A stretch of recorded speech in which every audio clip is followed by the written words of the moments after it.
क्या आपको भी वो आवाज़ सुनाई दी? क्या आप बता सकते हैं कि ये किस चीज़ की आवाज़ है? एक बढ़ते सेक्टर की।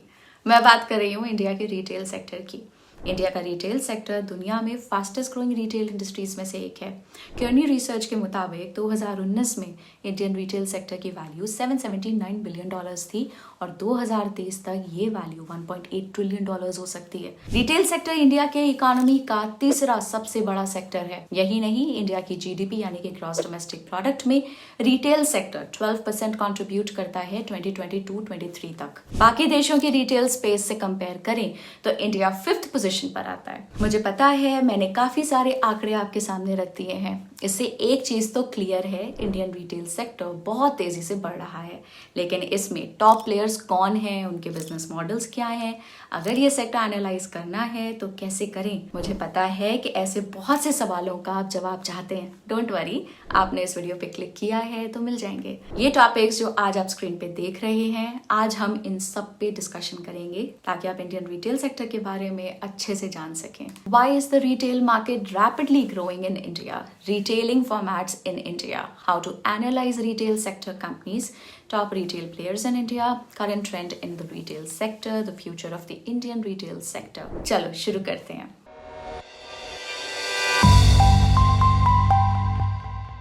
इतने सारे स्टैटिस्टिक्स सुनने के बाद आपका पहला सवाल होगा, क्यों? आखिर क्यों इंडियन रिटेल सेक्टर इतनी तेजी से बढ़ रहा है? Increase spending power of consumers. India में मिडिल क्लास लोगों की स्पेंडिंग पावर बढ़ रही है, यानी कि वो अब बेसिक नेसेसिटीज के अलावा बाकी चीजों पे भी अपने पैसे खर्च कर सकते हैं।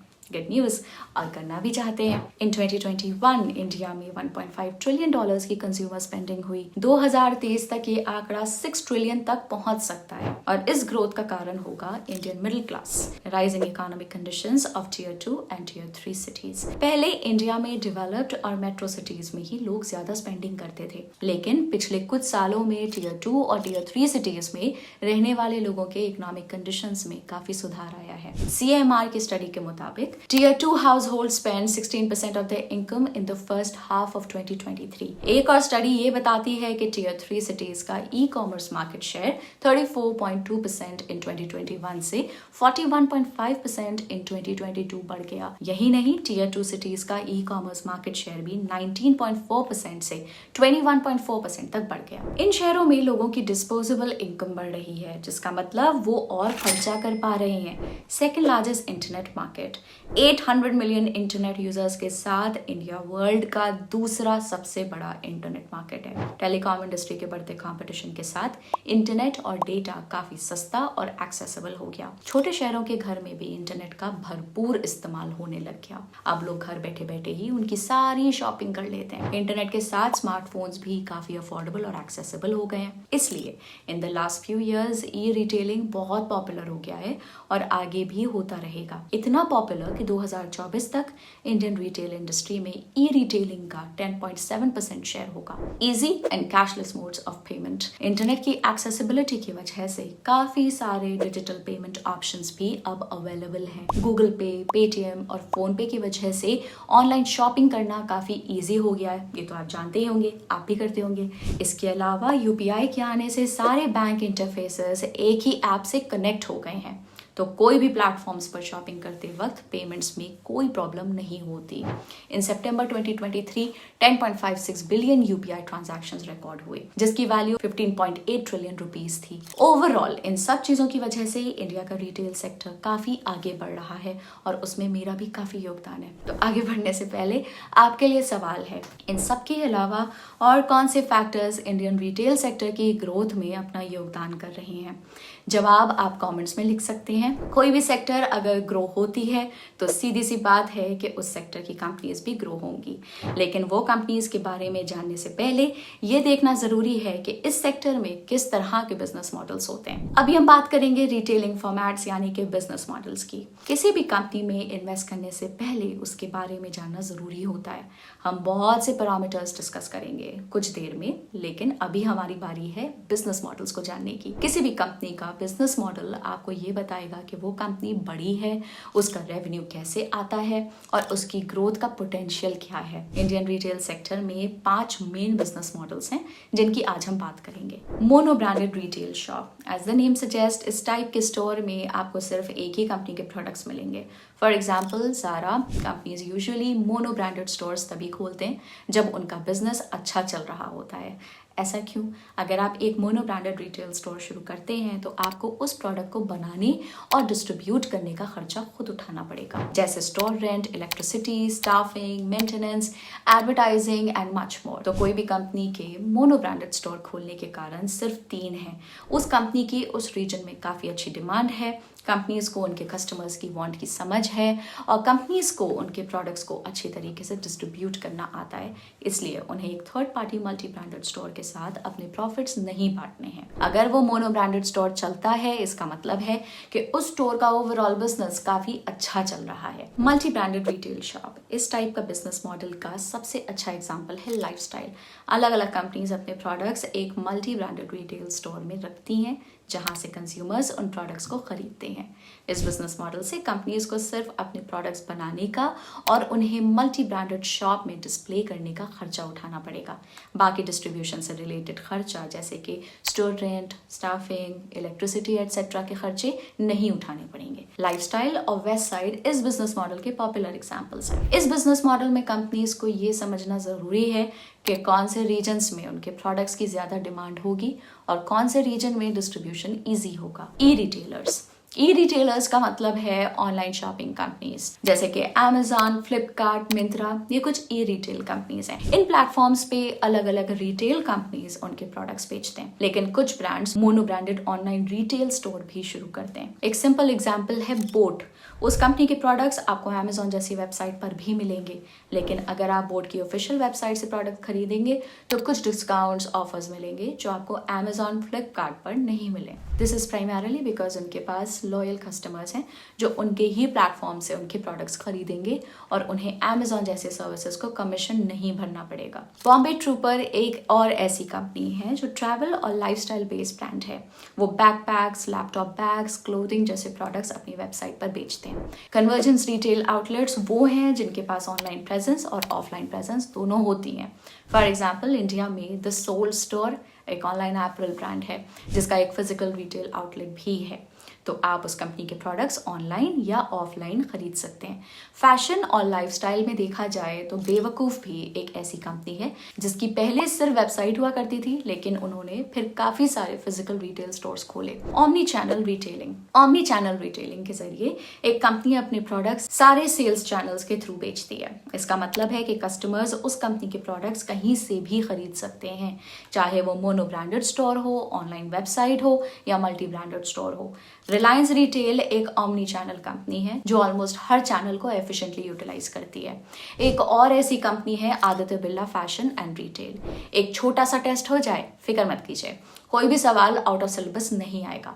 स्क्रीन पर आप 2 कॉलम्स देख सकते हैं, एक साइड है ब्रांड नेम्स और दूसरे साइड है बिजनेस मॉडल्स। आपको ब्रांड नेम को उनके बिजनेस मॉडल से मैच करना है और सही आंसर्स कमेंट्स में लिखने हैं। अगर आप इस सेक्टर में काफ़ी दिलचस्पी रखते हैं तो ये सेगमेंट आपके लिए है। आपको तो ये पता ही होगा कि किसी भी कंपनी को एनालाइज करने के लिए उस कंपनी के प्रोडक्ट्स के बारे में, उसका मार्केट शेयर, उसकी liquidity ratios, turnover ratios, profitability ratios और ऐसी बेसिक चीज़ें मालूम होनी चाहिए। लेकिन क्या कोई और ऐसे पैरामीटर्स हैं जिसके बेसिस पे हम रिटेल सेक्टर में हो रहे बूम का फ़ायदा उठा सकें? सेल्स पर स्क्वायर फुट एक सिंपल पैरामीटर है जिससे ये पता चलता है कि कितने एफिशिएंटली रिटेल स्टोर के स्पेस को रेवेन्यू जनरेशन के लिए यूज़ किया जा रहा है। फॉर्मूला बहुत ही ईजी है। Sales per square foot is equal to total sales in a given period divided by the area of the store in square foot. इसके रिजल्ट्स के हिसाब से कंपनीज बहुत सारे स्ट्रेटेजिक डिसीजंस लेती हैं, जैसे कि स्टोर में और आइटम्स डिस्प्ले करने चाहिए या नहीं, कौन सी आइटम्स किसके साथ डिस्प्ले करनी चाहिए, etcetera. Next is gross margins return on investment, GMROI। आपको रिटर्न ऑन इन्वेस्टमेंट यानी कि ROI का तो पता ही होगा। GMROI उसी का ही डेरिवेटिव है। GMROI से आप पता लगा सकते हैं कि आपका बिजनेस कितना प्रॉफिटेबल है। अगर एक रिटेल स्टोर में बहुत से प्रोडक्ट्स हैं तो हर प्रोडक्ट का GMROI भी आप निकाल सकते हैं, जिससे ये पता चलता है कि वो आइटम कितना बिक रहा है। GMROI कैलकुलेट करने के 3 स्टेप्स होते हैं। Step number 1 gross profit which is equal to revenue minus the cost of goods sold यानी कि COGS।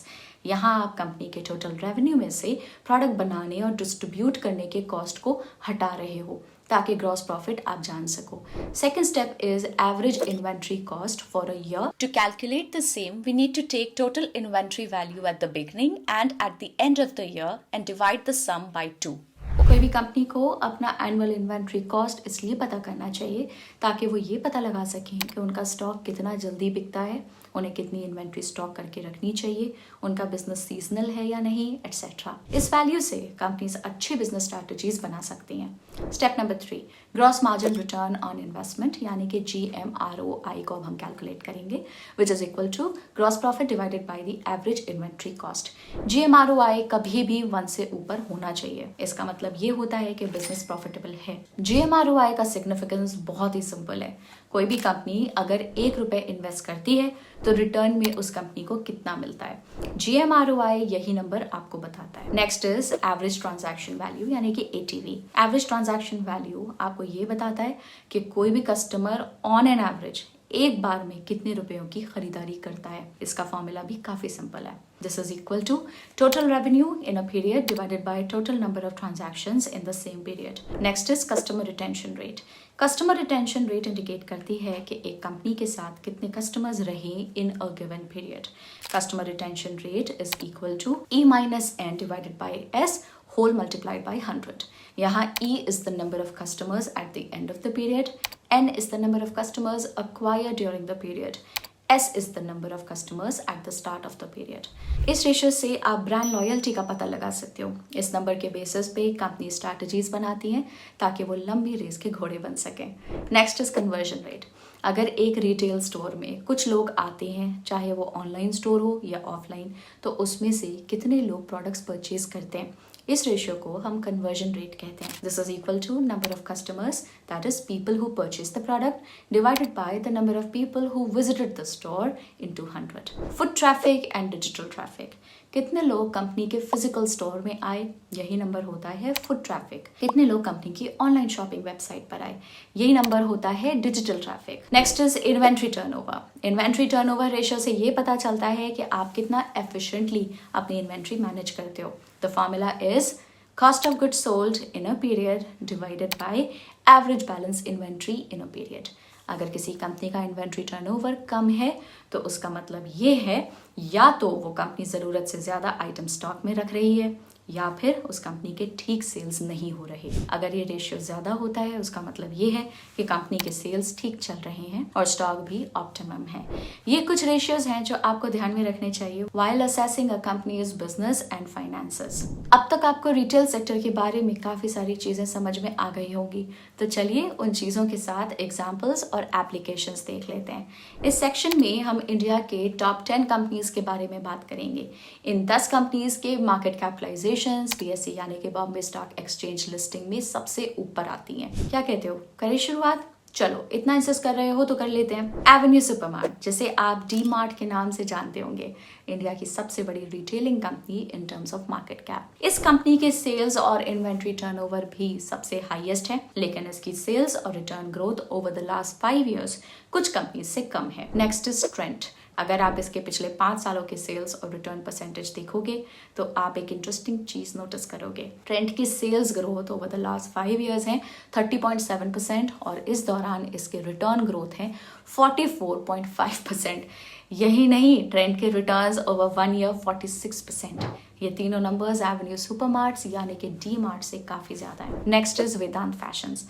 इस कंपनी का रिटर्न्स ओवर 1 ईयर भले ही नेगेटिव हो, दैट इज नेगेटिव 8.86%।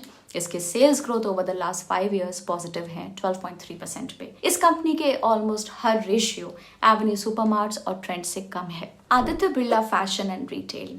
इस कंपनी के लास्ट 5 ईयर्स का रिटर्न 4.06% है, लेकिन इसके रिटर्न ओवर 1 ईयर नेगेटिव 32.8% है। Next is MedPlus health. MedPlus health care services के नंबर्स काफ़ी इंटरेस्टिंग हैं। इस कंपनी के सेल्स ग्रोथ ओवर 5 ईयर्स 16.4% है, जो कि वेदांत फैशन से ज़्यादा है। इसके अलावा मेडप्लस का 1 ईयर रिटर्न 27.7%, जो कि डी मार्ट, वेदांत फैशंस और Aditya Birla fashion and retail से ज़्यादा है। हालांकि ये ध्यान में रखना बहुत ज़रूरी है कि मेडप्लस हेल्थ केयर के अंडर आता है और बाकी 3 कंपनीज मेजरली फैशन और ग्रोसरीज की कैटेगरीज में आती हैं। Next is shopper stop. Shopper stop एक और ऐसी कंपनी है जो फैशन और लाइफस्टाइल कैटेगरी में ऑपरेट करती है। एक दिलचस्प बात यह है कि इसका रिटर्न ऑन इक्विटी 80.7% है, जो इस लिस्ट की हर कंपनी से ज्यादा है। इसके ROE यानी कि रिटर्न ऑन इक्विटी से ये पता चलता है कि शॉपर स्टॉप का बिजनेस काफी प्रॉफिटेबल है। Next is red tape.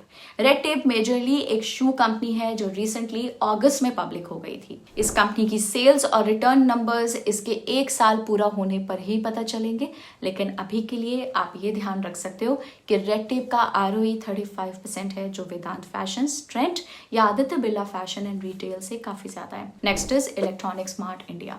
Electronic smart India last year October में पब्लिक हुई थी और इसके सेल्स हैं 5,726 करोड़। इलेक्ट्रॉनिक स्मार्ट का ROE 13.8% है, जो एक एवरेज नंबर माना जाता है। इंटरेस्टिंगली इसका इन्वेंट्री टर्नओवर 6.83 है, जो कई कंपनी से ज्यादा है। Next is ईथॉस limited. ईथॉस एक लग्जरी वॉच रिटेलर है जो लास्ट ईयर मई में पब्लिक हुई थी। इंटरेस्टिंगली ईथॉस का इंडिविजुअल शेयर प्राइस इस लिस्ट में 4th हाईएस्ट है।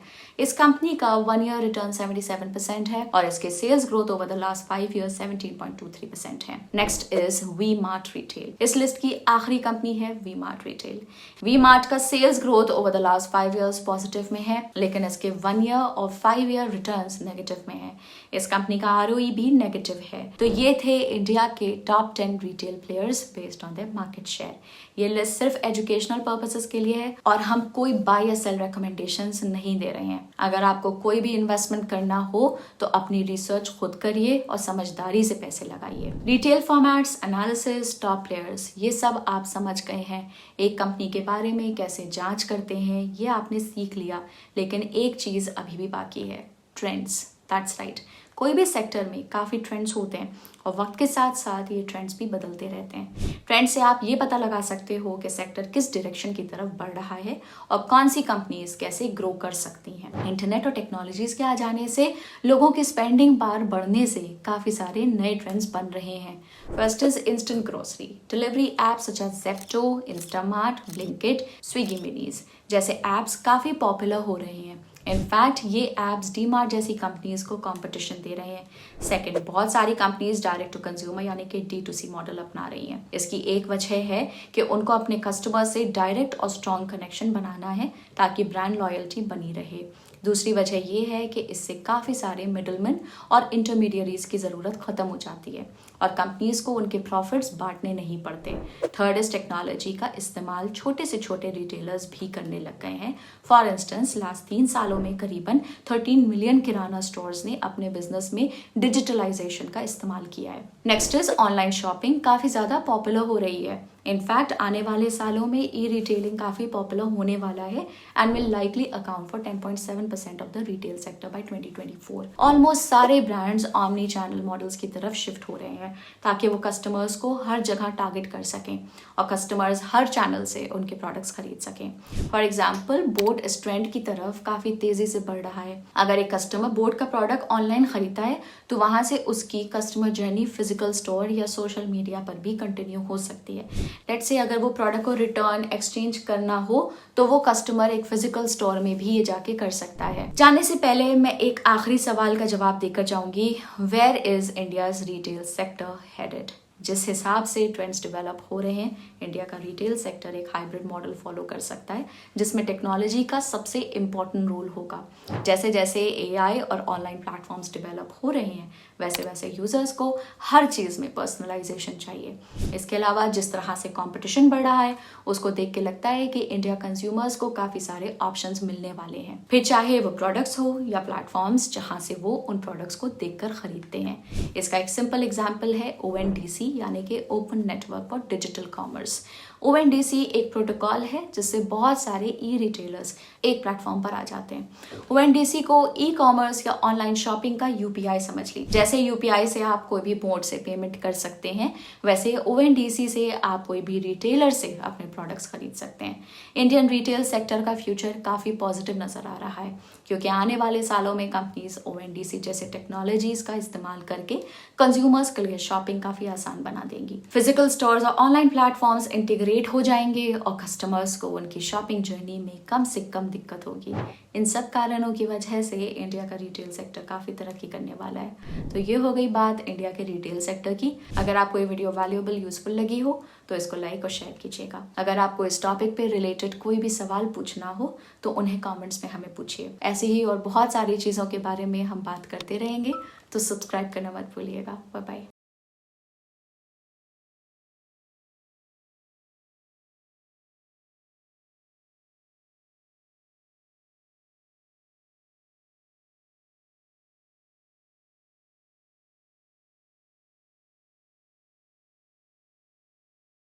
Investment in securities market are subject to market risks. Read all the related documents carefully before investing. Please read the risk disclosure documents carefully before investing in equity shares, derivatives, mutual fund, and or other instruments traded on the stock exchanges.